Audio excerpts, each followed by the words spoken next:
Hi, thanks for joining me. Well, what a glorious day.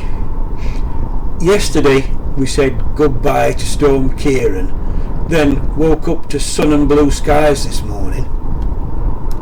The bridge out the village over the River Don's been closed for the past week since Storm Babet, as the roads on the other side of the river were underwater.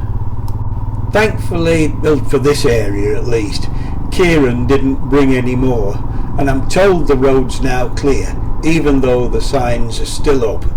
So I'm off to have a quick look.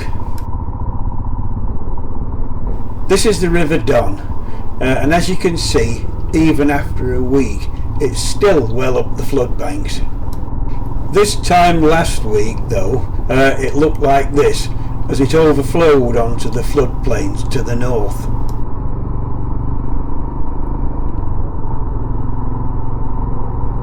We're on Fish Lake Nab, which always floods in these circumstances, but most of it's drained away now.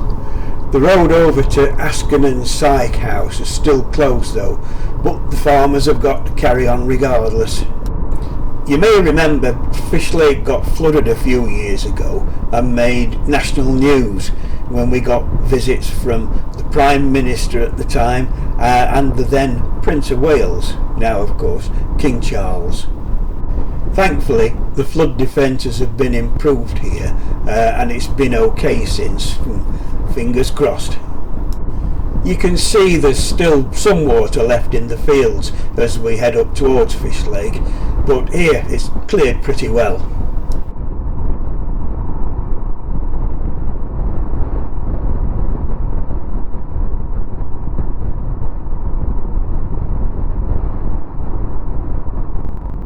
We're heading out a bit further north now towards the east side of Syke House, and we're just about to meet the River Don again. The steel piling on the right, that's the top of the flood bank, but it often overtops this when the river's in full flood.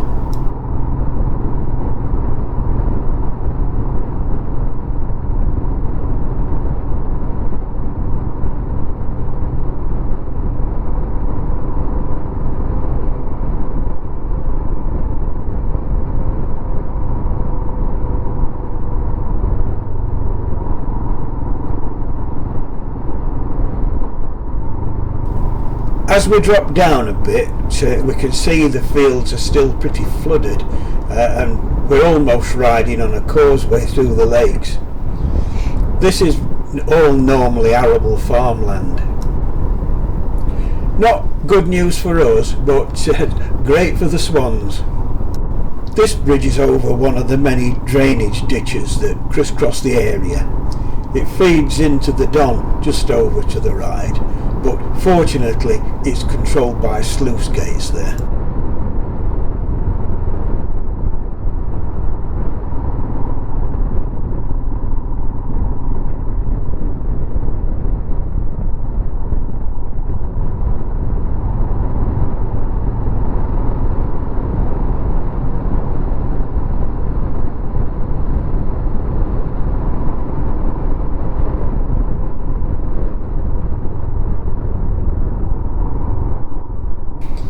That's the old-n-Goldie navigation we're passing over on its way to Gould. From here on it's pretty clear, so I'll turn round and head back now.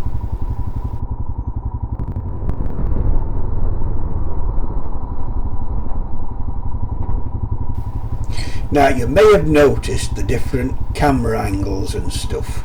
Well, yep, I treated myself to an Insta360.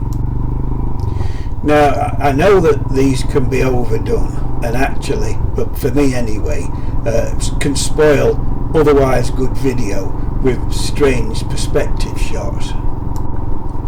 I'll try not to do that, and I think that if used sensibly it should allow me to show stuff that would otherwise get missed while you're riding by.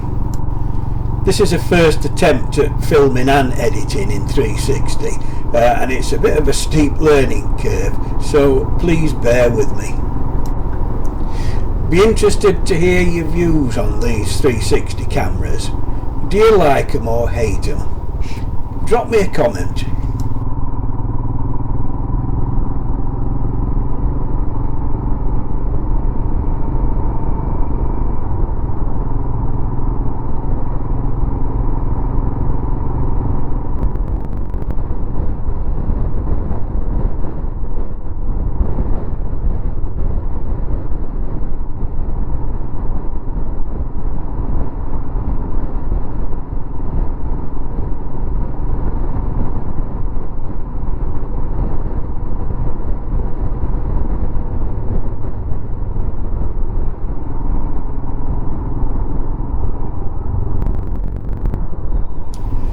Right, we're back at Stainforth now, so I'll wrap this little trip up.